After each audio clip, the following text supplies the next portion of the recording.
This is the highlight video of our 4 days on the Natchez Trace. It is best appreciated after watching the previous 4 videos, which I will link above and put in the description. The previous videos explain the various stops, while this video is just a very quick look at what we thought were the highlights of the Natchez Trace. For those of you thinking of driving the Natchez Trace, do not think about driving, just do it. It is a relaxing and scenic drive with plenty of stops to relax and picnic, and there are no stop signs on the entire length of the Natchez Trace. The trace runs from Natchez, Mississippi to Nashville, Tennessee. It is around 450 miles, and stopping at every turnout, it took us 4 days. Camping on the trace for 3 of those days. And camping on the trace is free. No hookups or dump stations, but it is free.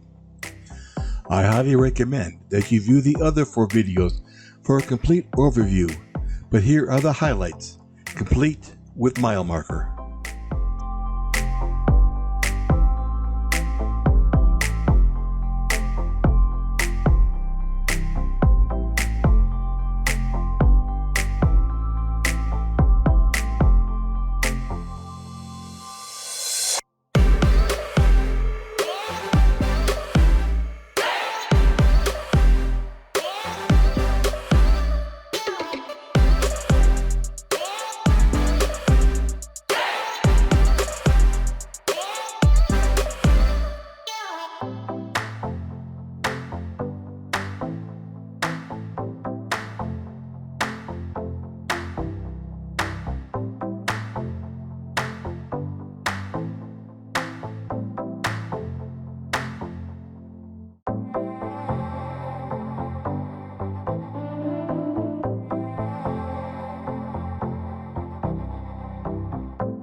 And as always, thank you for watching.